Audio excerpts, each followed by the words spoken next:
If you're here with us today, it is because you are interested in our third module. So we at the School Crisis Recovery and Renewal Project have been offering modules throughout since October. So we did an introduction module, then we looked at recovery, and now we get to look at renewal, which is this fourth R that we're adding to the crisis continuum. So today is the what is school crisis renewal? What are the theories that bring this concept to life, and what could it be? Because we get to be a little bit more imaginative and a little bit more constructivist when it comes to what renewal looks like. And we'll talk more about that today. Okay, so welcome. Again, if you're just joining us, please put your name and your role and your location in the chat box. Livia, if you scroll up, you'll see that there is the slide deck and the handout for today. And Livia will continue to put that in the chat box. We're so glad that you're with us. Okay, so the School Crisis Recovery and Renewal Project is funded by the Center for Mental Health Services, CMHS, under SAMHSA. I know many of you in the chat box, welcome, who in your own way are SAMHSA grantees, so you know this well. And I just want to acknowledge and be grateful that we are part of the National Child Traumatic Stress Network, which is a SAMHSA funded network over 20 years, and that all views and opinions expressed in this session are of ours and ours only. Welcome from Hemet. All right, so today's content, today's learning, we are holding myself, again, Leora. I'm the project director for the School Crisis Recovery and Renewal Project based out of Los Angeles, California. I know many of you in person, and many of you have been with us through the learning the last couple of weeks. Hopefully we get to meet in person soon. My colleague Oriana Ides will come on iteratively throughout this session. She is our School Crisis Recovery and Renewal field coach, a vibrant and incredible educator that I get to learn from every day now at the Center for Applied Research Solutions. And we're so grateful and so excited that the Meaning Makers Collective is joining us today. And they're just going to do, that's Michelle doing a quick wave. They're going to come on, and Judee, hey, they're going to come on also with Oriana at different points throughout our session today to help us reflect and make meaning of us learning about meaning making. So it's a meta experience. Many of you who know us through the Mental Health Technology Transfer Center remember Judee and Michelle from their leadership for our Center for Wellness Wednesdays. They really helped steward our region. So we're grateful that they are now coming with us through another project and helping us understand what meaning making looks like as school communities and as school leaders. So lots of good folks who are going to be stewarding us today. Want to make sure that, I just clicked on, there we go. Okay, we're back. I just want to make sure I finish my sentence so that we can really ground. So we've got us, we've got the meaning makers, we have you, and want to make sure that you've got, again, the access to the deck and the access to the handout for today. We're going to move into a grounding and settling, and then we'll look at what the next hour together looks like. So I'm going to invite Oriana Ides to come on, Oriana, and help us do some grounding and settling so that we can really make sure that our bodies are ready to be in learning. Thank you so much, Leora, for the introduction. I'm incredibly grateful to be here in learning and conversation about renewal this afternoon. Before diving into the beautiful possibility of transformation and renewal, I'd like to make space for some intentional grounding. And so I invite you, however you feel comfortable, to join us for the next few minutes in taking breath and noticing where our body is positioned, where and how our body is positioned. So this is all an invitation. If you would like to notice your feet, feel their connection to the ground beneath you. Notice your posture. Find length in your spine. Lift or lower your neck in whatever way feels comfortable to you. And feel the sensation of breath entering or exiting your nose. I invite you to take one hand and place it on your stomach. Your other hand, I invite you to place on your chest. Take a slow breath through your nose as I count to 4. 1, 2, 3, 4. Suspend that breath. The hand should not have moved so much on your stomach. Sorry. At the top of your next exhale, suspend your breath once again and release as audibly as you feel comfortable.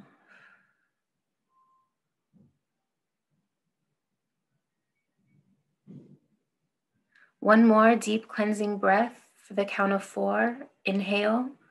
1, 2, 3, 4. A suspension at the top of that breath for a count.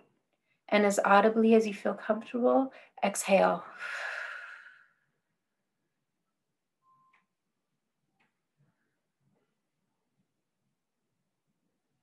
Know that the sound of your exhale took with it any anxious energy that may be stagnant in your body. Feel your breath for one more count on your own pace. And if you closed your eyes, you may open them. If not, I invite you back to the space. Thank you, Leora.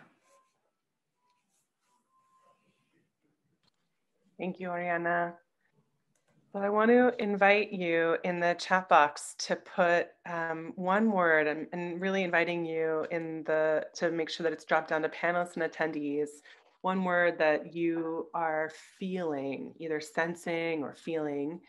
And I'm grateful, Oriana, for helping us ground and settle. I could feel myself at the beginning because I was so excited about this session and seeing who was on with us today. And knowing the meaning makers are with us, I was feeling my energy like a lot like this. And now I'm feeling more resourced. So thank you so much. So we're having some curiosity coming in. I'm feeling softer. Yeah, I'm definitely feeling less crunchy. Steady. Yeah, excited to meet the meaning makers again. Beautiful awareness. Thank you. So we're gonna move into our learning. I'm gonna ask Livia. We actually have a resource that we're grateful for from the Me Too movement. They put together a resource list of breath work and resources to continue to ground and settle. It's part of the Nurturing Our Resiliency series and the Survivor Healing series. So thank you to Prentice Hemphill, who we'll learn from in a little bit, and Adrienne Marie Brown. So definitely wanted to check out that resource for you. Okay. So what might our learning today continue to feel like? So we're going to offer a really brief introduction to us and our project and to today. You're already here. We're already here together. And then we're going to get to really dig in to 5 concepts. And there are many, many more, but 5 concepts that are going into this renewal pozole or renewal soup, whatever we're calling it. The concepts that are fueling, that are the river to the ocean of understanding this concept of renewal. And so we're going to be examining coping, resilience, post-traumatic growth theory, healing, and then we'll end on meaning making. And we'll get to hear from Oriana and Judee and Michelle. So between Oriana and Judee and Michelle, we've got this rich mix of folks who've been principals, teachers, teacher educators, facilitators, clinical counselors. Amongst the 3 of them, there have been many roles. And all of us on the line today are here because we have experienced school crises before in many different ways. And so we'll get to, as we talk about these 5 concepts, we'll get to bring them to life, and we're going to invite you along the way to help us in the chat box. At the very end, we'll get to, as we always do, needle through what does this look like in our leadership. And next week's session that Oriana is leading is really, really focused on really double clicking into the strategies that might actuate renewal. So today is more curiosity. Next week is more application, even though there will be both in each week. And then we'll get to close with an exciting new Recovery Institute that Oriana is leading us in January. So you'll get to hear more about that at the end. And of course, if you have to leave early, all the recordings are up on our website. Livia just does an incredible job making sure that everything is accessible. So I'm going to ask Livia one more time to put in the link to the deck and to the handout so that folks have it, so you can track your learning with us today. And again, I'll say this one more time, a reminder that everything is recorded. So if you want to hear something one more time, or if you want to send it to a colleague, we've got the recordings and we have the materials for you to pass along. Okay, let's get started. So if you are new to us, and I see some new names, I'm so excited. If you, welcome. If this is your millionth SCRR gig, you know, maybe listen in for a new thing. We're just gonna go through this a little bit more so you get to know our project. So we're in our 5th month of 5 years. We are a new school crisis recovery and renewal project, a collaboration of the Center for Applied Research Solutions, which is where me and Oriana and Livia work, and Trauma Transformed. Many of you are deeply familiar with Trauma Transformed, and we get to learn and grow and build with them. And we are a partner of the National Child Traumatic Stress Network. And of course, we get advisement from the National Center for School Crisis and Bereavement. Please check out our website, schoolcrisishealing.org. And our motto, and this is really fitting for today, our motto is school crisis readiness is essential and response is critical, and what happens after matters too. And so today we get to talk about what happens after. And we're focused on leadership skills and knowledge and attributes that all of us really hold and courageously carry through big moments. We're defining crisis as big things that have happened to us that overwhelm the individual and the collective coping system. So I'm seeing that some of you are from San Bernardino. I'm aware that this week marks the anniversary of the shooting in San Bernardino. We know that Tuesday was World AIDS Day. We know that we're right now, speaking personally in Los Angeles, we're going through another huge surge of COVID. There are crises that have happened, are happening, and will happen.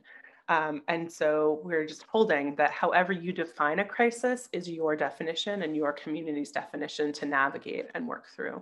And that we're here to all support and resource one another. So again, like I said, our goal is to provide evidence-based and culturally responsive crisis wraparound services to build the knowledge. That's why we're having these foundational modules.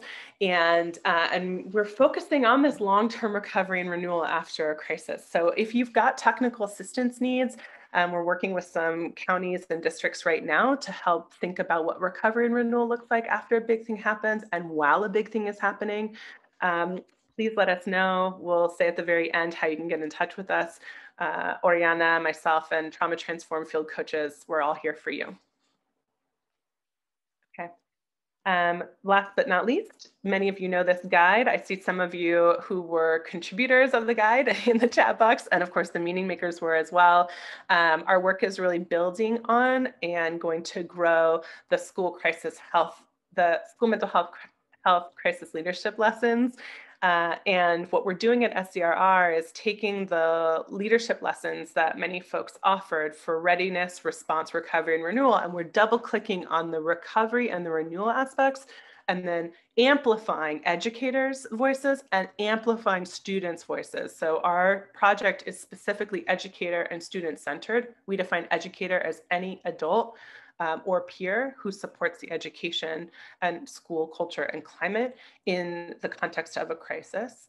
And so we want to listen into young people and those who love young people and those who serve young people of what they needed and what they need and what they will need when a big thing happens.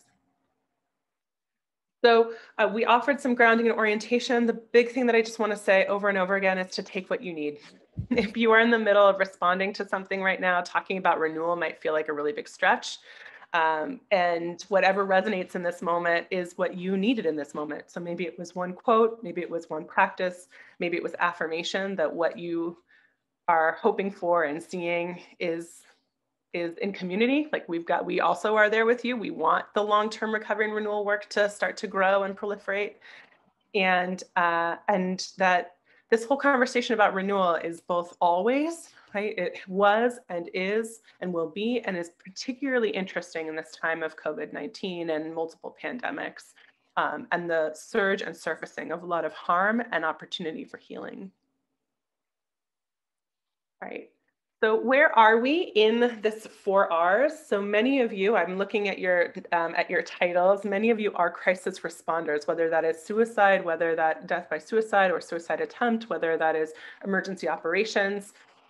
So readiness is this before the big thing, response is during the big thing. In our project, what we've been really tasked with is holding the conversation, the work around the recovery work. That was our last module, so please check out our recordings on what recovery feels like. We'll talk about that a little bit today too. So really think of recovery as the week or the month or the year after a big thing happens. And then today we get to talk about renewal, which is usually takes place in a year or more after a big thing happens. And I will say this now, and I will say this later, the adage that that time heals everything is actually not true scientifically, not evidence-based. We know that it's not time that heals everything. It's being in meaningful connection and meaningful relationship, processing and creating a coherent narrative, a coherent story of the self and others of what happens. And so if something really big happened in your community 20 years ago and you haven't processed it, now is the time. And if something happened 3 months ago and you also don't have the culture to process it, also now is the time. So the beauty of renewal is that it is, yes, a year or more, but it is continuous and continual. And we get to talk about that today. All right. And as always, these are the things that matter. They undergird the recovery and the renewal work: response, readiness, recovery, and renewal.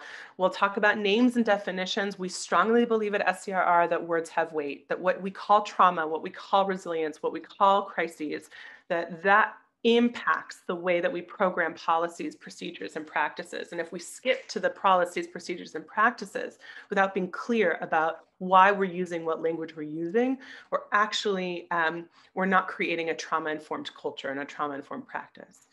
We know that equity, equality, and intersectionality is at the foundation of crisis. So we can't talk about suicide without talking about homophobia. We can't talk about school shooting response without also understanding the impact of structural violence and potentially historic distrust with first responders, right? I'm giving examples.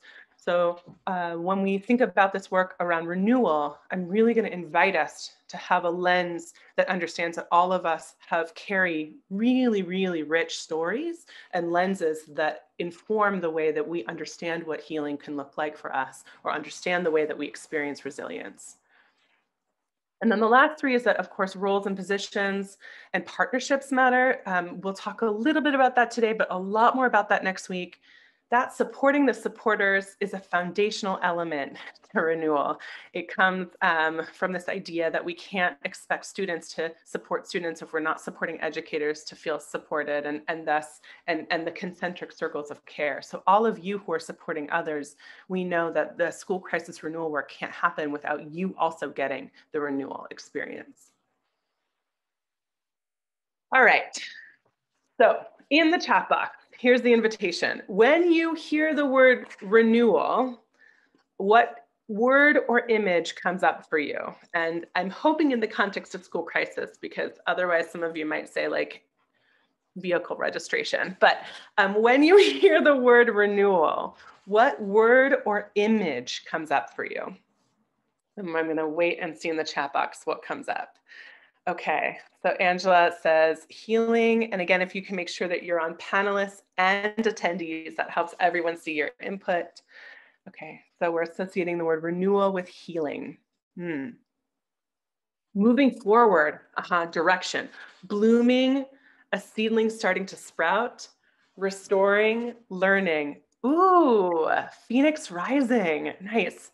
Stronger and better, coming back to a former good state, and a deepening. Flowers blooming, lots of nature analogy. Lovely, lovely. Thank you. Yeah.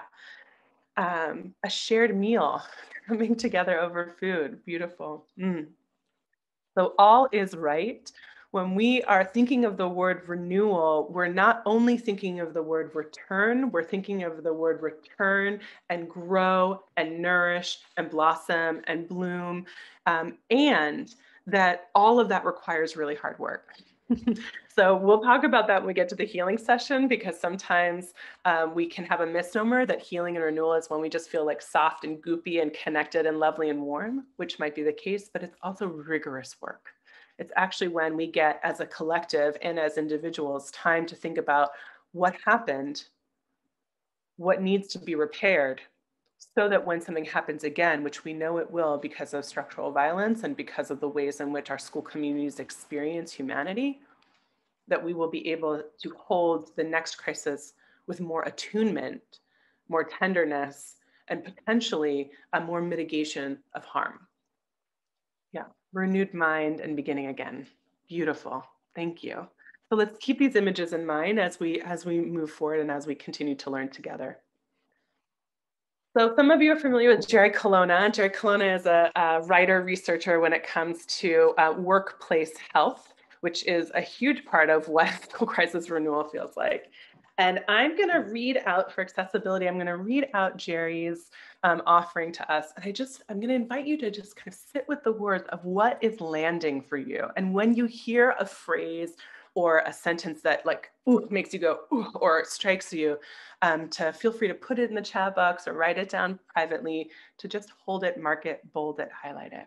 All right, so Jerry Colonna says, we tend to fail to see that when we ask human beings to show up without their full self, without their full catastrophic self, with all the messes that they are, with all of the discomfort, when we deny that we hold certain belief systems from our childhood, that we created those belief systems to survive the challenges of our childhood, what we are cutting ourselves off from is the very source of much of our creativity and much of our innovation.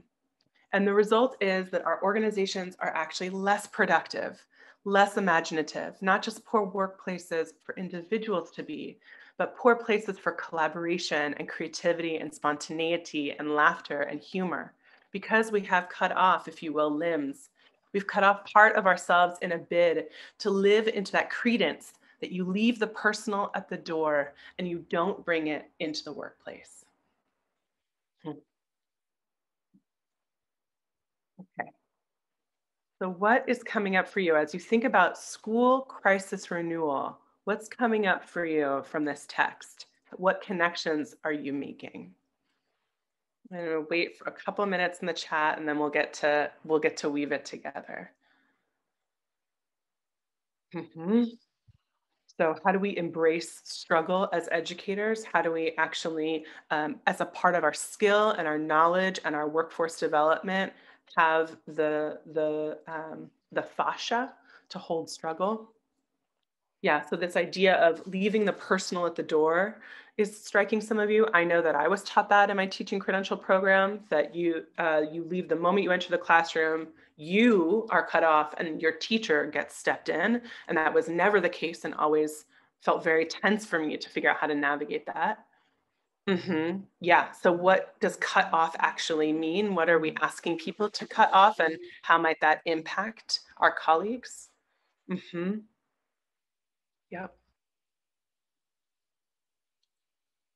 Yeah. So poor places for collaboration and creativity, laughter and humor and joy. So this invitation of laughter, humor, and joy, and continuing to kind of like problematize or grapple with what happens at home stays at home. And we know that that's just not the case now. And so the reason that we're starting with this text very purposefully is that oftentimes in the renewal phase, that we believe it's part of kind of the silent culture of school systems that when a thing happens, we respond to it and we recover from it, and then we don't go back to it. We don't return to it because either it's going to evoke more pain or it's going to re-traumatize folks, or it's too messy and it's too painful to return to. So we're just going to kind of leave it at the door.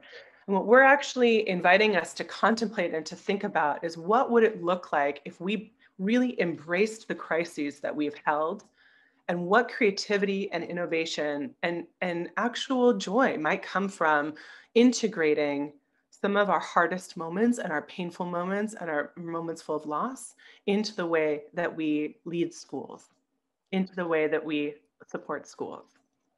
Yes, yes, beautiful. So transformation is not possible when all of ourselves are denied. Yeah, beautiful. I'm going to read one more. We frequently expect educators to provide emotional support to students while demanding they cut off their own emotional experiences, which is both a terrible model for students and perpetuates traumatic stress. Thank you. That is right. That is right.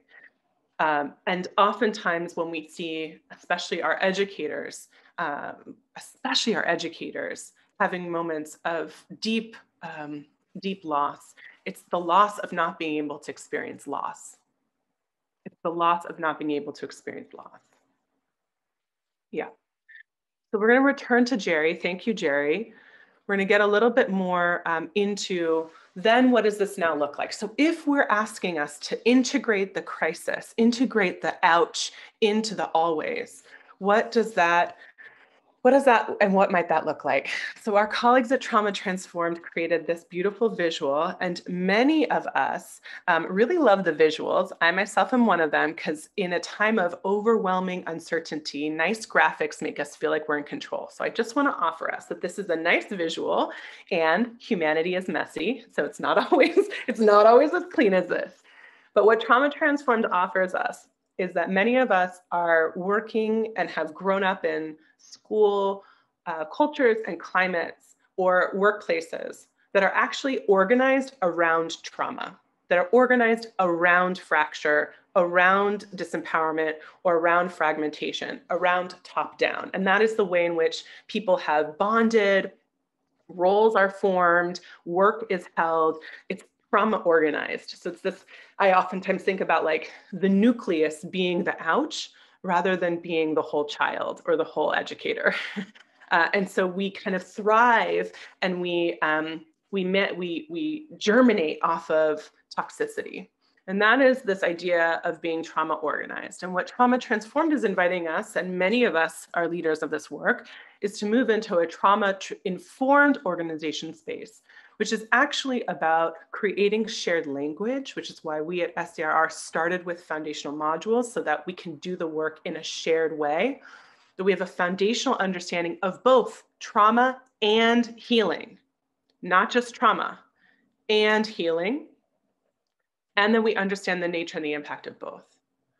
Once that happens, we then actually could play with what it could look like to be part of a healing, organized school culture that it embodies and embraces reflection, embodies and embraces collaboration, meaning making, and reflection and growth, and is prevention oriented. So that should get our ears, especially those of us who are in like suicide prevention roles, as we know that, and I know some of you are, that this idea of postvention is not only about the attuning into the moment, but preventing in the future, right? So it's that cycle of inquiry. So this is the way in which we're hoping we kind of think about this work. How do we as school leaders move into school crisis renewal in a way that, that nourishes and fosters a healing, centered, organized school culture, right? And again, I just want to remind us, this is not linear and it is not stagnant. So at any moment, depending on our staff, on our team, on what's going on in the ecosystem, we could be super healing organized and then a crisis could happen and we could get trauma organized. But if we are always developing the culture around being healing organized, if and when a big thing happens, we might go back to being trauma organized for a shorter period of time so we can go back online to being healing organized, right? So it's about mitigating that time where our coping system feels overwhelmed. All right.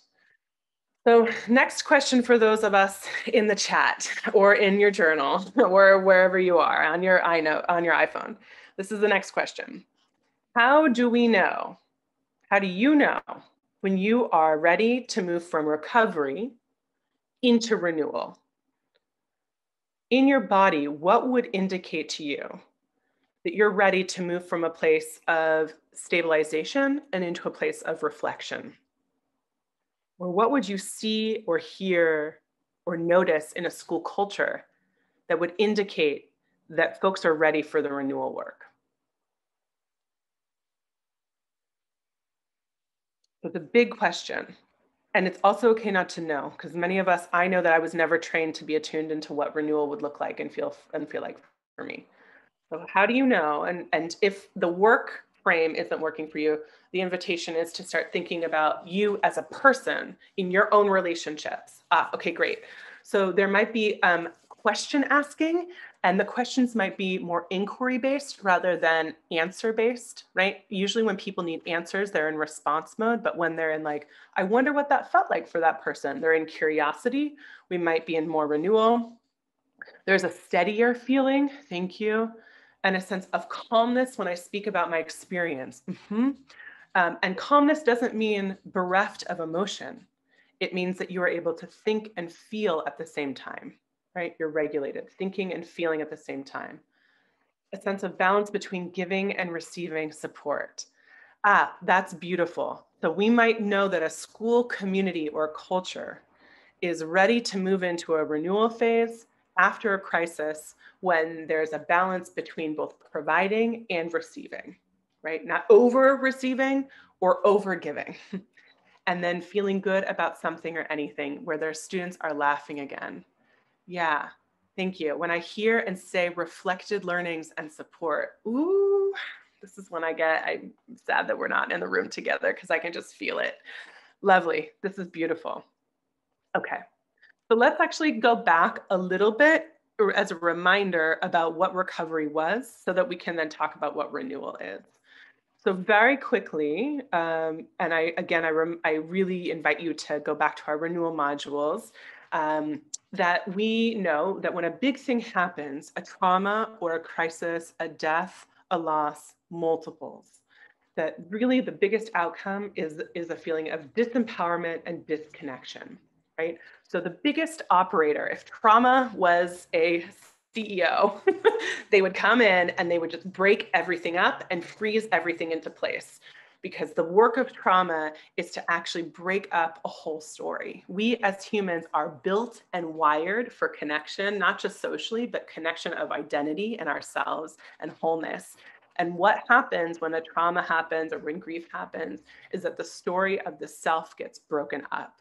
And I often say that I've experienced a lot of death in my life, and I hope that those of you, there might be some resonance with this, but I have wanted always for there to be like a journalistic photographer during the weeks of funerals and memorials, because my memory, my body is out and my memory is out. And I need the pictures and the images of that week of what happened to help me put back the pieces together so that I can create a story of what was going on. And that is part of the healing work, is putting back the pieces together. So the crisis and the trauma happens, it creates, trauma, it divides us and it silences us. So it creates disempowerment and disconnection.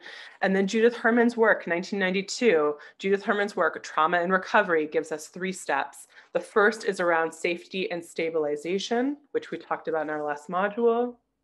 The second step is the reconstruction of the story. Imperative, what happened? What was the response that happened? What were the responses of the people and the society to the event? So was there something that happened and there was a lot of Islamophobia in response? Was there something that happened and no one said anything?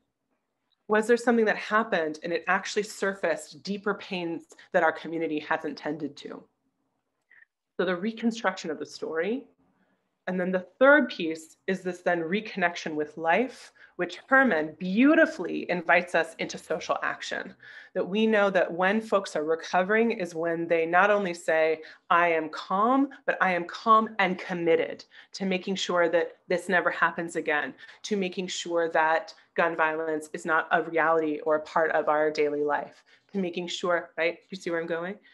That then platforms us into this concept of renewal, which we've talked about again. So reflection, integration, you all already got it when we talked about what is renewal, what comes up for us. And then the second 2 pieces are the biggies. So renewal, the years after, is asking us actually to analyze the root causes of the injustices of what are happening. So it's not just understanding the event, it's committing to analyze the systemic structures that are creating these crises. Right? To feel a sense of empowerment when we felt disempowered, right? Trauma happens to us and renewal happens with us. And then a commitment to action. So that is then the informing the future crisis work. So we learn so that we integrate, so that we inform, so that we get better, do better, reduce harm. Okay, so I'm going to get into a little bit of the 5 concepts. So strap on your hats for learning about a couple theories and frameworks. Some of them might be familiar to you and some of them might be new. The invitation of why we're offering these is for you as school crisis leaders to find the theory or framework that helps you make meaning of the work that you are charged with. So it's meta again. And the reason that I also started with the Jerry Colonna quote is because he invites us into imagination and creativity. The beauty that we're in, colleagues, is that we have many sources of wisdom around healing, around repair, and around recovery. And we now get to put them together in the next couple of years, all together through this project to think about what could renewal look like. Mm-hmm. So Nahira Wahid says, in our own ways, we all break. It's okay to hold your heart outside your body for days, months, years at a time. Okay, let's talk about coping. We're going to talk about it briefly because we reviewed it a little bit with recovery, but coping spans both recovery and renewal. Let's talk about coping. Okay. So Folkman and Lazarus, this is now over 30 years, their research of Folkman and Lazarus, and the idea of coping is necessary. So sometimes coping doesn't get a lot of validation because we have this like, well, first we want to survive, then we thrive. But coping is a necessary element, right? It's that regulatory element collectively and individually. And coping involves both strategies and tools to ground us to then respond to what's going on inside of us and outside of us and within us. It's also incredibly individualized. So the work around school crisis, recovery, and renewal is thinking about what are the basic and essential elements that everyone needs to have access to, and then how do we approach both tiers 2 and tiers 3 with an equitable needs-based sense of how intersectionally different school community members will need different things to recover and renew. And coping can be adaptive, socially validated and invalidated. We talked about this last time, that there are coping mechanisms that our society says, yes, that's the right thing to do. And other coping mechanisms that our society says, that is not the right thing to do. And so part of our work as school communities is actually to interrogate that. Why are some students' coping mechanisms validated and others are not, right? How is power and positionality in play there, particularly along racism and classism? And Folkman and Lazarus offer us this definition that coping is when an individual believes they have the resources to respond effectively to the challenges of a stressor or a change. So when we think about renewal, the idea of coping that's essential is the belief that they have the resources to respond, right? The belief that they have the resources to respond. So I'm going to invite Oriana and Judee and Michelle to be in dialogue about these 2 questions that are coming up around coping. And we'll do this after each one of the concepts. And it's in your worksheet. You'll get to also answer some of these questions in your worksheet and in the chat box. Thank you. So as Leora shared, in thinking about how we wanted to present the information today, we knew that we really wanted to elevate the wisdom of people in the field. And we also wanted to create pause and space for reflection. So it's exciting to be here with Judee and Michelle to share conversation and also create space for you all to also offer your wisdom and reflections. I deeply appreciate how coping is dependent on a trust for ourselves and our own ability to withstand, to renew, to transform.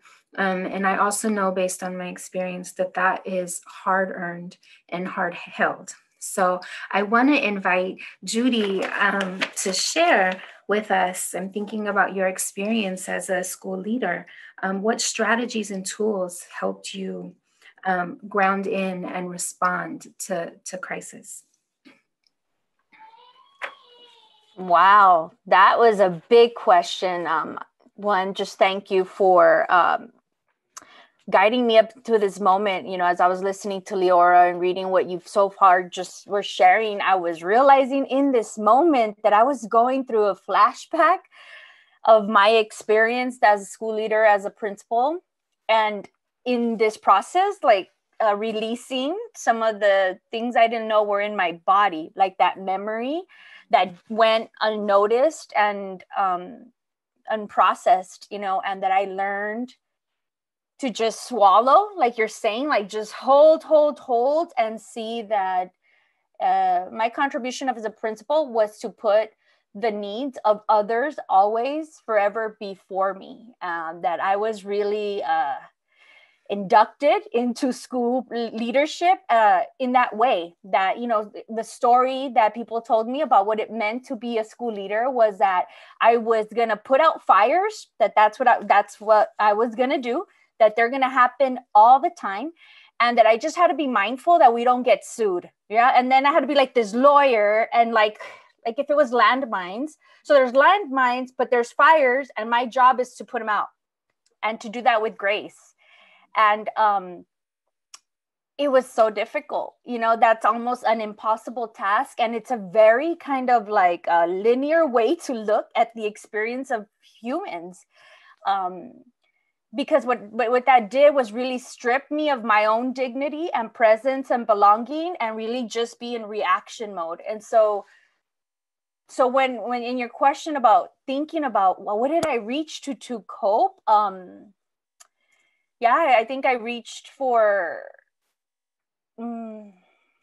coffee, but I also reached for conversations with friends, you know, that I felt like what I did at work was what I did at work, and I couldn't wait to process it with someone else, that I really needed someone to help me make meaning of this and to remind me that I wasn't losing my mind, or that this didn't seem so right or normal, but that I had to be tasked with doing this. And so, yeah, I think that's how I dealt with it. And I'm realizing now, to be super transparent, that I'm not fully done recovering from that. That in fact, you know, even in the work that Michelle and I do, so much of why we developed the meaning makers was because we needed that, because it's a need that we had, and that we hope that when we share it with folks, we can meet needs that they had, so that we eliminate that isolation, or the fact that the coping just gets stuffed down, but that we can do that together. We can make meaning of what's happening in that moment, so it doesn't get stored.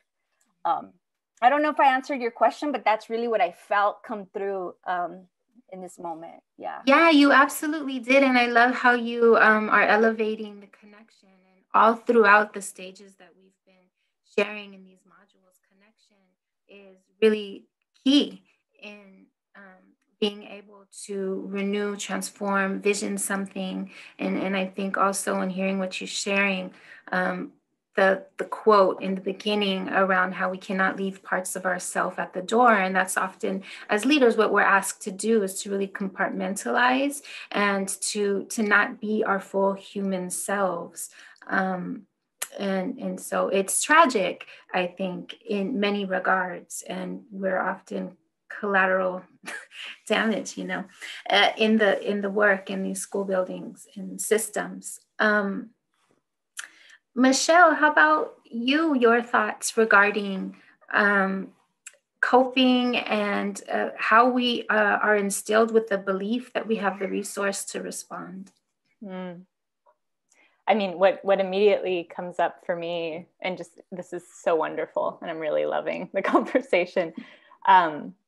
You know, I think about like all of the places in our childhood or in our kind of like cultural backgrounds that instill that belief that we have the resources we need to respond. Judee and I have talked a lot about how this concept of resources, it's a loaded term in the context of capitalism and racism. And so broadening, I'm just thinking about like how necessary it is to broaden the concept of what a resource, what a coping resource is. And so well, that's one thing. And another thing that's coming up is something that's been a big resource for Judee and I in our work is literally just slowing down, recognizing that everything that has that quality of trauma is something that is like too much, too fast, too soon. And so literally just the attempt, however imperfect, to slow down and to do that with someone, a trusted person, or in a safe enough space, has been a huge resource for us and with folks we work with. Thank you. Yes, I think slowing down is really a muscle that we must build in this work because it's counter to what it requires often, or what we think it requires. So thank you. All right, team, thank you. We'll see you for the next concept. Thank you, Oriana, for moderating so beautifully. So knowing that, so again, we're going to continue to invite you in the worksheet and also in chat box as Adriana and Carla have been doing, to just note what's coming up for you. And we're going to move into the next piece. So that was coping. So again, this time is not going to allow us the full oxygen for these big questions. This is the starter. So we plant the seed to grow the seed or continue to nourish the seed. So the next seed is resilience. Many of you know Dr. Rachel Yehuda's work around epigenetics, and I love this quote from her. Dr. Yehuda says, it doesn't really matter if we have different definitions of resilience. So she and I don't really agree about that, but we do agree about the next part. It matters that we continue to have a conversation about resilience because the meta message is that the experience of trauma does not only yield pathology, right? So that's the bottom line. We're about to show you a lot of different definitions of resilience. And the bottom line that she's saying is, okay, words, use whatever definition you want to use, as long as we are not operating school crisis and school crisis recovery and renewal out of a pathology lens, out of a deficit lens, out of a pobrecito, pobrecita lens, right? So a lot of words on the slide. Here's the bottom line, is that there are many different ways to define resilience. The simplest way that I was always taught resilience was bouncing back, was this idea that something happens and you, like a rubber band, bounce back. The problem with that simplified definition is that it doesn't hold the system of harm accountable.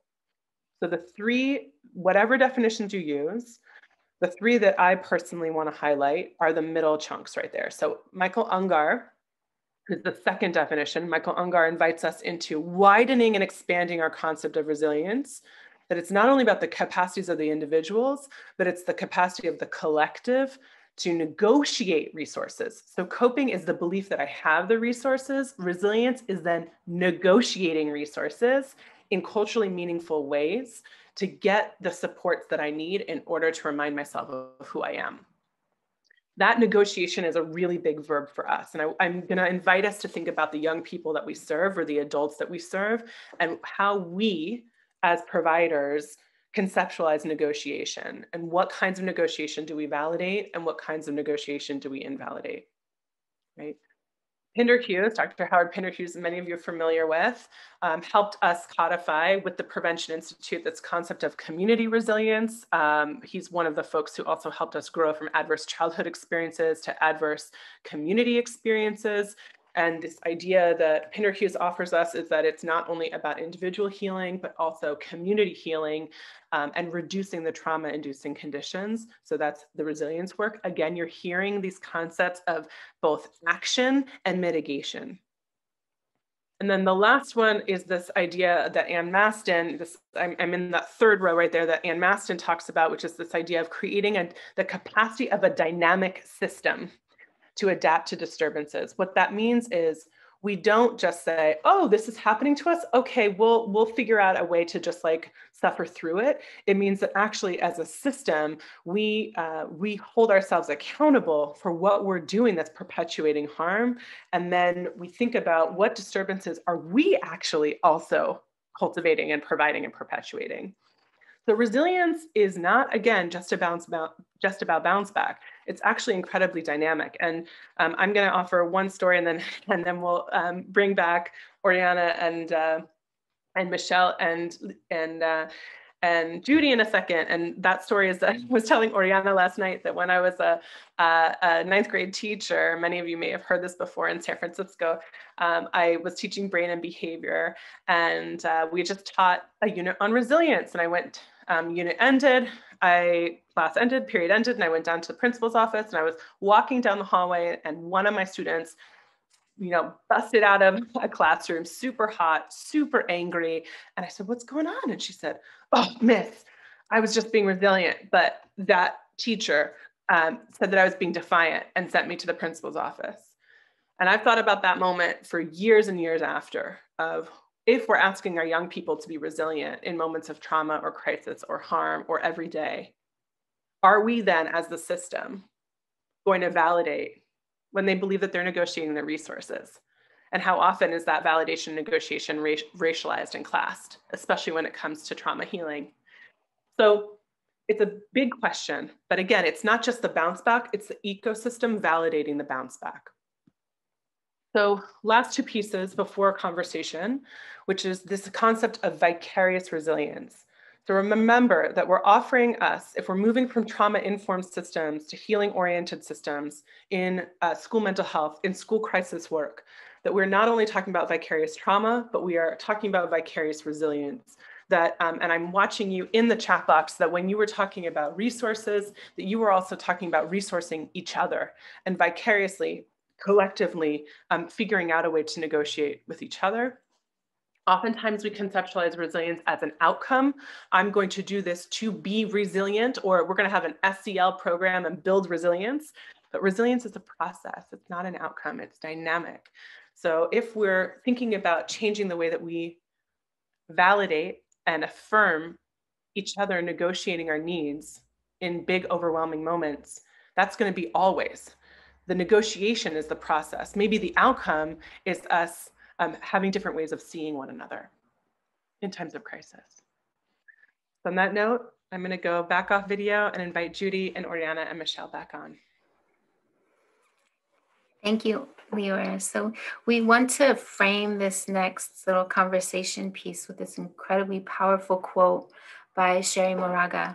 And the quote is, "The way to us is us, an integrated us. The way to us is us, an integrated us." And so much of that work must take place before, during, after, always, right? The knowing, the seeing, the learning who we are as a community. And that's really vital in the integration. I want to pose this question to Michelle or Judee, either of you. What elements in your community before, during, and after a crisis felt most healing to integrate back into your life?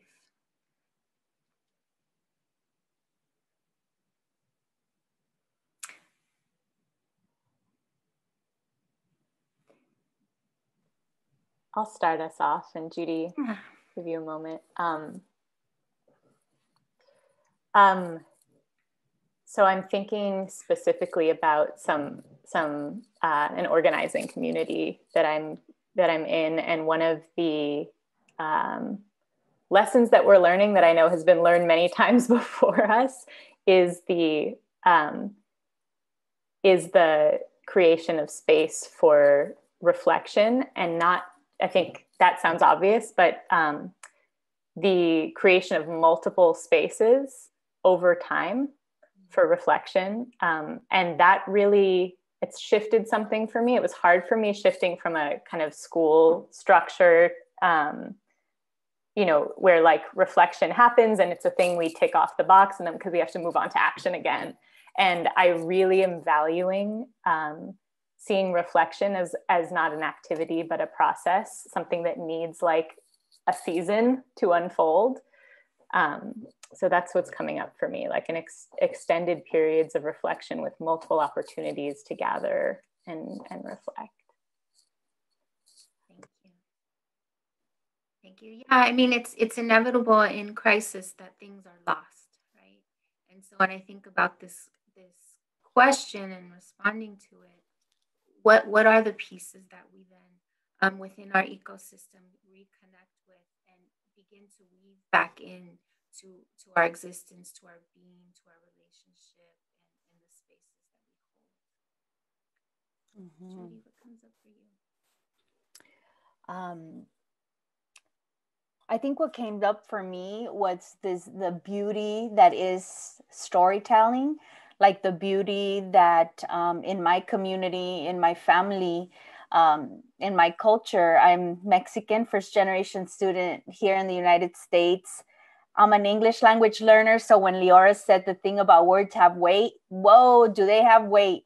And this renewal word, even the word renewal, it makes me feel cozy. Whereas the word audit or credentials, I'm like, oh God, right? But I think the element for me in my culture was around storytelling, that this too shall pass, that when I'm experiencing a crisis or a situation or something that is difficult, that there was stories I was told about how my grandmother and people around me managed to not freeze and to not give up and to return to the cycles of nature and land as our biggest teachers, that it too will move, will emerge, will be birthed new.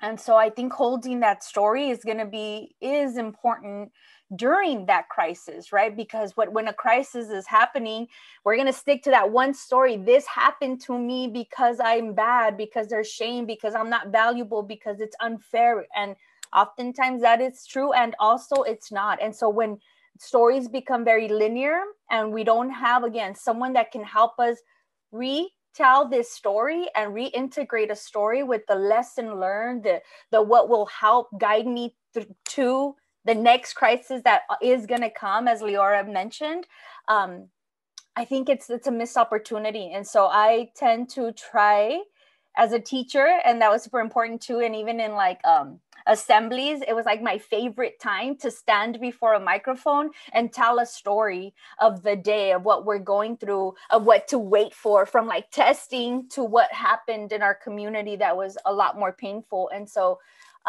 we got to be visionaries of reintegrating what the story can tell us about the next one we're going to be, invited to recreate together. So I would say that's a big element in my life. Mm-hmm. Sorry. Thank you so much. I love that. I really love that. And you are reminding me of Tara Yasso's work around cultural capital and our ability as communities of color really to hold these different navigational, aspirational, storytelling strengths that really we can lean on in times of crisis and renewal. Thank you so much. we're going to pause there because we're going to come back to storytelling. I promise you, Michelle, we'll come back, but we have to move into our next concept. Thank you. Okay, so we're going to move into our next concept. I just want to say I'm like having many snap moments over here in my own living room listening to Judee and Michelle and Oriana, so thank you. So we're going to transition to our third concept that, yes, is resilience the bounce back, but this concept of post-traumatic growth is the transformation. And of course, we know it's not just about the bounce back. So we're going to talk about post-traumatic growth theory right now, PTG. It's from Tedeschi and Calhoun. Many of you know their work. They're over 20 years now. And there's also a post-traumatic growth inventory, just like the Anda and Folletti ACEs score. PTG has been replicated numerous times in numerous settings, and there is still massive room to grow. Okay, Oriana just had a fruit fly crisis. I'm glad that you resourced and got through it, Oriana. With PTG, there is room for us to expand this concept to school crises, So in this idea that we are all in a season of becoming, let's dig in. So I really welcome you. This is if you're new to PTG, it's a big, oh good, okay, Carla, okay, good. So Carla's gonna help me in the chat box because PTG is a pretty complex concept, but it's really important for us to hold on to. So this PTG is this combo platter, post-traumatic growth theory is this combo platter of both new possibility, of relating to others, of personal strengths, an appreciation of life, and spiritual change. And all of what helps us cultivate post-traumatic growth are those 5 main domains. And the inventory, when you take PTG, you kind of get tested on each one of those domains. And from many years of research, these 4 concepts we're introducing as essential to school crisis renewal in this conversation. So Carla, please feel free to add more of what you learn, more of what you have been learning. So, and you'll see at the very bottom, I actually cited the latest study that came out this year on post-traumatic stress and growth following university shootings, because it's really important that we ground this work also in school communities, right? So a couple different things, and then we'll get to talk, we'll get to move into healing and then meaning making.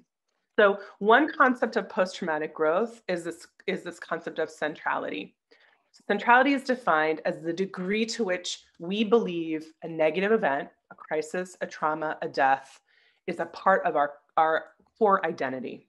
So this is where it gets a little bit nuanced. In real life, we all know that if we experience the death of someone, they are always a part of us. Students, colleagues, friends, lovers, family members, always. And the degree of centrality is when the death story becomes our story, when it becomes all of us versus something that we walk through life with.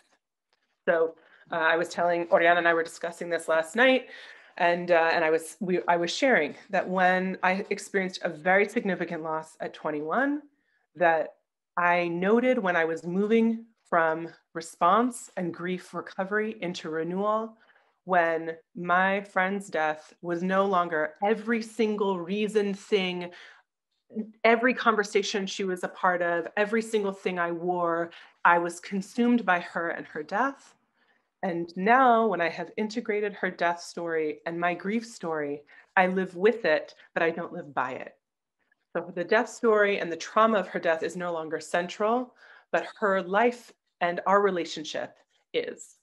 So that's the shift. That's my example, and I welcome you to put in your examples, right? So it's when, for example, we are no longer in New Orleans, we're no longer Hurricane Katrina, we are something, Hurricane Katrina is something that we live with, right? I'm giving examples. I welcome you to give examples too.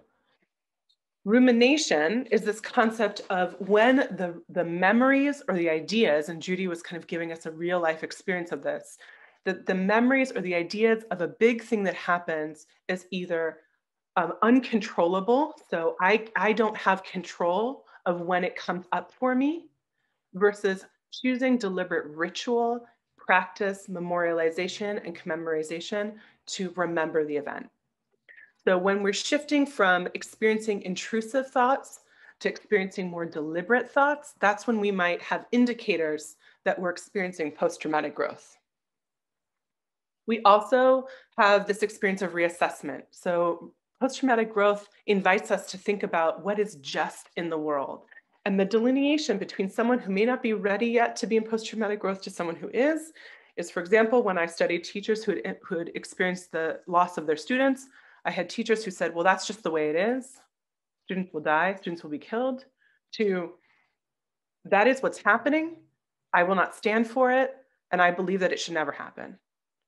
So it's an integration and a commitment to justice. And the last piece that this last study found and complicated is this idea of proximity, that the closer we are to the epicenter of an event can sometimes heighten our experience of post-traumatic stress symptomology. But actually, what we also find with post-traumatic growth is that the more emotionally close we are to the crisis or person, the more likely they are actually to experience post-traumatic growth as well. So proximity is really important. And exactly, yes. So in chat box, so post-traumatic growth is you have control over your reactions or your reactions have control over you. So it's the difference between reacting and responding. Okay, that's post-traumatic growth. Last but not least, because I want to give us time, I know I'm watching our time, and Oriana, I'm just going to flag, we're going to move the leadership section into next week where it was going to be anyway. We'll get a little taste of it. The last piece is that this idea of post-traumatic growth, again, the outcome of post-traumatic growth is deeply, deeply informed by social supports. So when we think about school crisis recovery and renewal, we are essential elements into helping young people make meaning of their experience. And that comes with validation and non-judgment and encouraging folks to talk about feelings and discussions when they are ready to. Okay, so I'm going to invite Judee and Michelle and Oriana to come back on with maybe a little bit of a more, maybe one of these questions we can dig into, and then we'll move into healing and then meaning making. All right, so I think we can do that.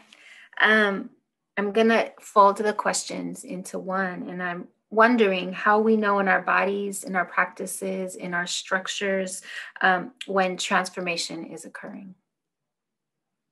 What does that feel like, sound like?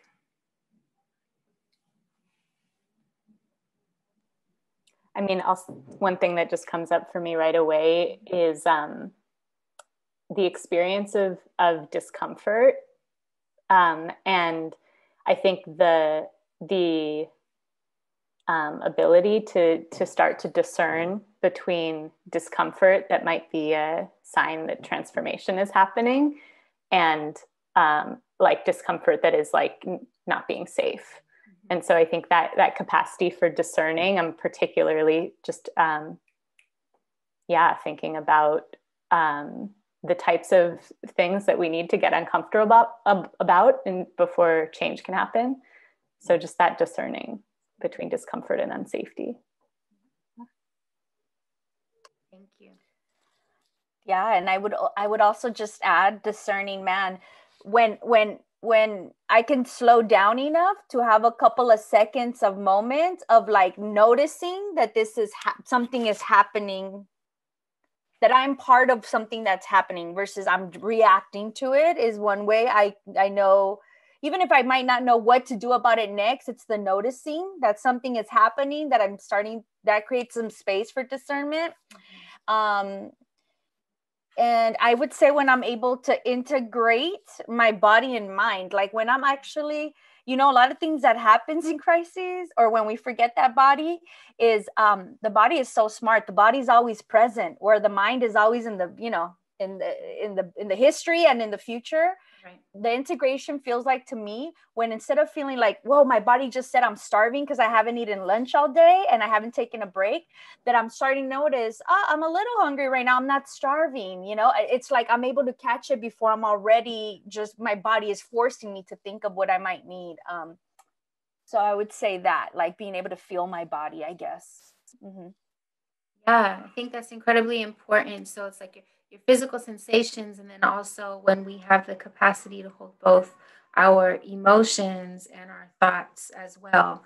And all of that can be integrated in how we're moving with discernment. Thank you. Okay, so speaking of which, this is a good segue into healing. Thank you for this idea of thinking and feeling at the same time and the body keeping the score. We're going to go into our fourth concept, healing, before we get to meaning making. And I want to do a really explicit honoring of all of the people who have codified this term healing in the last 10 years. And they have been and are particularly Black and Brown queer folks who have really led the healing justice movement in this country and have led us as educators to understand the incorporation of healing. So I want to be very clear, when we're talking about healing-centered pedagogy or healing-centered crisis work, we're not moving away from being trauma-informed. We have to understand the work of trauma and healing. We have to understand and have foundational concept. And then we get to the move into healing. So some of us jumped, we were introduced to the word healing, and then we went straight to healing centered. And we have to do a both and. So we're going to talk a little bit about the term healing now. And again, of course, I'm paying homage to Prentice Hemphill and Cara Page, who have really helped us understand and be more comfortable in school communities to use the word healing, and particularly the movement for Black lives. And the real sense of healing, it's not escapism. Escapism is fine. Escapism is needed. I enjoy a spa and a bath and a hike, all like we all do. And if I don't have more tools to then dismantle the sources of harm after that, it may not have been healing. It may have been escapism. So when we talk about healing, we're actually talking about focusing on the root cause of the harm or of the crisis. We're talking about creating meaning-making and coherent narrative story of self, which Judee and Michelle will talk about in a little bit. The restoration of the quality of life and identity, and to make whole and repair.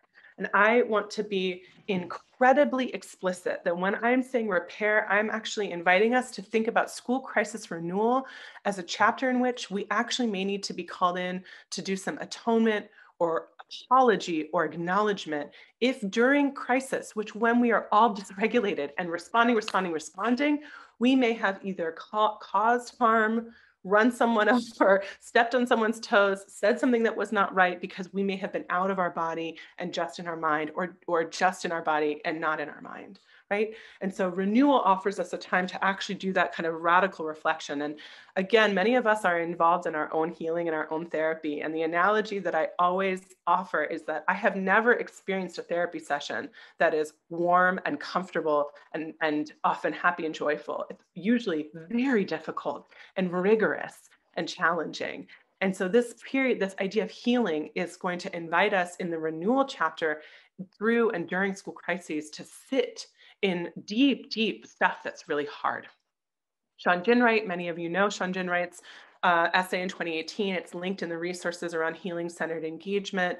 And Sean Ginwright also offers us that renewal is specifically led by young people and specifically focused on healing the healers.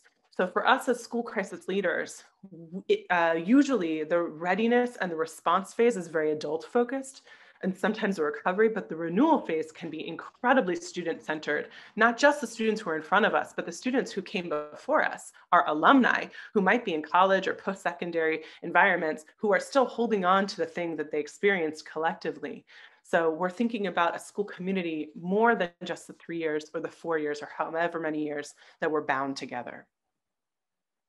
The Prentice offers us, and I'm actually, I think, I'm going to actually ask us just to move straight into meaning making from this, because Judee and Michelle will tie in both healing and meaning making together. But Prentice offers us this, that we don't heal just for the sake of feeling good. We heal so that we can act and we can organize. We heal so that we can use the lessons gained through the wounds of our trauma to make necessary change in our world. And I encourage you to check out the article also at the end that talks about Parkland students who explicitly were using their trauma as a way to act, to make change. And so for us, how might we actually see student movement, to see student organizing as school crisis renewal work? Okay. So in your worksheet, and I'm going to ask folks to just stay off for a second, but in your worksheet, this is the question. And Judee and Michelle, if this question feels pertinent to you, please bring it forth. And this question, Oriana will bring again back next week. This is the essential question for healing. If healing were central to every single thing that we did in our work, what might be different? And what would have to change? I know for me, I had to get real skilled in apology, real skilled in ownership. That was my work. So that is to all of us. If healing were central to everything that we did in our school crisis work, emergency operations, suicide prevention, suicide postvention, student services, what might be different and what would have to change? We move into the last but not least, and we've got a couple minutes. So I just wanted to say a couple things about the meaning making. And you've got, these are all the writers who have held us into meaning making, which is that that meaning making is personal and takes time, and that only you can find it, but that collectively it can be held. And the piece that I think that David Kessler offers us really importantly is that it's not just about finding the silver lining. It's about creating the story that helps you re-engage with your authentic self and the authentic self of those around you. So I want to invite Judee and Michelle to come back on and to share a couple minutes, 2 to 3 minutes around meaning making and what that's looked like in your work. And then I'll come back on when it's time for us to close. All right. Well, I'm seeing Judee's not hopped back on yet, but I'll begin. Oh, there she is. So just really, really briefly, we came to this understanding that our work was to be meaning makers from just very literally from our relationship with each other and the way that we supported and held each other through some very, very challenging experiences working with schools.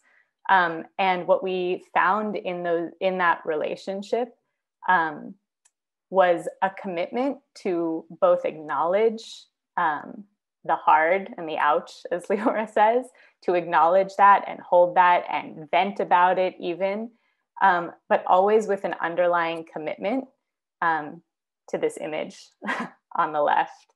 And so I want to just invite Judee to speak to that or speak to anything else you want to name about meaning making. Sure. Yeah, this image that in Spanish the words read otro mundo es posible, un mundo de muchos mundos.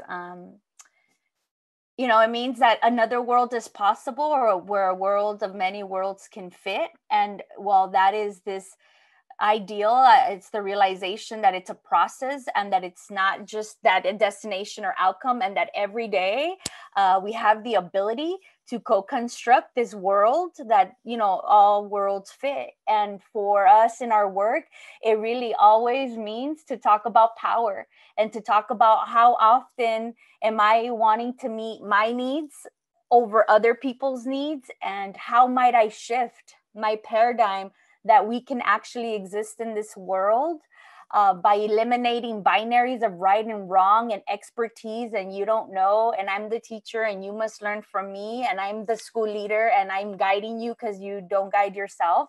But in fact, how do we share power together? How are we empowered with relationships? And that it's a practice, it's a practice, and it's made every single moment of the day because it's difficult. And I'll just be transparent to say, I am not perfect, and I'm definitely not healed, period. And I'm not a healer, and I'm just going to give it to other people, but that together in the meaning making process, we could come up with new ways, with new possibilities and new practices that can allow us to return to that this paradigm constantly, and then it becomes kind of life, how we do things our way. So yeah, that's what I would add. One thing I just wanted to say that surfaced for me is just how powerful the role of stories, like stories that mean things to the people who make up your community, whether that's like culturally or personally, and images, and just how valuable seeing how our lives and the kind of happenings and the contractions and the expansions of our lives are mirrored in these stories that are old and ongoing is a really valuable part of a meaning-making process. And sometimes it means slowing down enough to be able to spend time with those stories. Thank you, Judee and Michelle. Thank you so much. We're gonna have to have you back so that we can have more. I think that we're so grateful for the Meaning Makers Collective. Check them out if you don't know them already. I want to just end here as we transition out, and then welcome you to join us next week for the continuation. That the big idea of meaning making is, how do you understand yourself in relation to the crisis, in relation to the big thing that happened and is happening, and how do you understand the people that you're in relationship with, and what matters now in this moment. So you have these in your worksheet to hold on to. We're going to actually move through the leadership, but you have the deck, so it won't be a surprise. But I just wanted to remind us that we started with this Jerry Colonna quote. And I'm just curious, we could just play with me for 30 seconds. Now, after our conversation, we go back to the Jerry Colonna quote. How do you hear this idea differently? How might you see this quote or this text differently? We talked about coping, we talked about resilience, we talked about post-traumatic growth theory, we talked about healing, and we talked about meaning making, all as part of this container of renewal, school crisis renewal. Yes. So, and great, thank you, Chrislyn, for inviting us. So I'm going to invite Livia to put the link into the PDF and into the worksheet so that we can have that. And so the idea, Adriana saying we can help, or we need help, or we can hinder help. And I want to remind us that as school crisis leaders, our work is to do that integration, is to bring in, to not be afraid of the things that overwhelm the coping system, because it's actually that fear that overwhelms our coping system, right? Okay, so in your worksheet, and again, I'm going to invite, yes, thank you, Livia, right on time. In your worksheet, you've got the idea, the invitation for 3 takeaways or quotes that you want everyone to know: Clark County, Massachusetts, Washington State, Nevada, well, Clark County is Nevada, San Bernardino, everyone you want to know. 2 questions or wonderings, and then 1 appreciation of yourself and connection to what you're feeling and doing. And I'm actually going to invite us, before I really close us out, I'm going to invite you in the chat box to play with 1 of those. So it could be a takeaway, so you can put 3, takeaway, or 2, question, or 1, an appreciation for yourself. And I'm going to invite Oriana and Judee and Michelle to also participate, because I want you to invite you to feel like you can name some appreciation. That's part of our renewal work. Right? So takeaway, or a question, or an appreciation to what you are already doing. Yeah, so some of you are like, I'm already engaging in post-traumatic growth theory work. Great.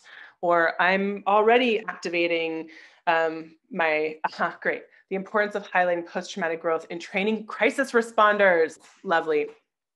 Excellent, excellent, excellent. Nice. The expanded definitions of resilience. Okay, great, lovely. Appreciation, oh, thank you. Thank you. Repair and transformation are possible, natural, and necessary. Lovely, thank you. Okay, so keep putting them in, keep putting them in. Ooh, Francesca, we heal in order to take action, not just to feel better. Yes, thank you. So glad that you're here with us, Francesca. That's beautiful. And the reminder that we hold so much richness and wealth, and we hold the answers within us, and that we have the way towards the transformation. I think that also came up for me when I was listening to Judee. Like we do have the solutions to getting us through really big and overwhelming moments. Okay, continue to put them in. I want to just do a very quick excitement, and then let's just see about time. Yeah, Oriana, I'm just gonna kind of take this, and then we can maybe stay on for like 5 minutes after folks have questions about it. Oriana is leading us, strategies for mending our wounds, recovering from school crisis through art and ritual. So if any of you want strategies, evidence-based and culturally defined strategies for how to lead your school communities through storytelling, through art-based therapy, through restorative circles, through movement, come hang out with us on January 7th. CEUs will be available. Registration's coming soon. So every single workshop is led by phenomenal facilitators. Oriana has been organizing this, so I want to give a huge appreciation to Oriana Ides for her leadership. It's going to be a 3-hour CEUs. If you are a school district leader or county leader, please support your educators to make this happen. This is actually for educators to then experience the evidence-based and culturally defined practice for themselves, so that they might be able to practice it with whom they serve. So just save the date, 9:30 to 12:30 Pacific time, 12:30 to 3:30 Eastern time, strategies for mending our wounds and recovering from school crisis through art and ritual. So please join us next week, for the 7 school crisis renewal elements, and Oriana will be leading that with more practical strategies, as well as an examination of what that looks like in our leadership. And Livia just put registration right up there. And then of course, at the end of every single one of our modules, December 17th is when you can come back and get one-on-one coaching, get actually on the Zoom, in the video and in the voice with Francesca and Oriana and many other incredible coaches. Hey, Fung, good to see you. I know Fung has actually participated in our coaching clinics, so hopefully you rejoin us. All right. And last but not least, I just wanted to remind you, you can always access our technical assistance. Tag us, let us know how we can support you. We're new and we want to be in relationship.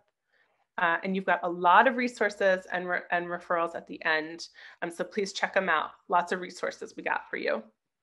And at the very end of the webinar is when a feedback evaluation form will appear. We've gotten a little bit less evaluations than we would have liked in the past. So if you could please do us a favor and fill one out, or give us feedback about what would make you fill one out more in the future, please let us know. But we can only continue this work if we get feedback from you. So on behalf of my team, Oriana, Livia, Trauma Transformed, and a great gratitude to Judee and Michelle. Thank you for joining us for an introduction to school crisis renewal, the 5 concepts, engaging in conversation. So much reflection, I'm with you. There's so much reflection. And I hope that this gave a little bit of a meta experience. We just got to think about what we need to think about, what we need to feel about what we need to feel. I'm going to remind you to access as much hydration as possible. Your body's processing a lot and needs the resources to do that. And we are here to be in a courageous conversation with you to move the renewal work forward and to make it bloom and nourish and grow, just like you all imagined it at the beginning of the session. With that, we wish you wellness. We wish your loved one wellness, and we will see you next week on the 10th at our coaching clinic on the 17th and at our Ritual Institute on the 7th. Thank you so much, and we will see you soon. Be well.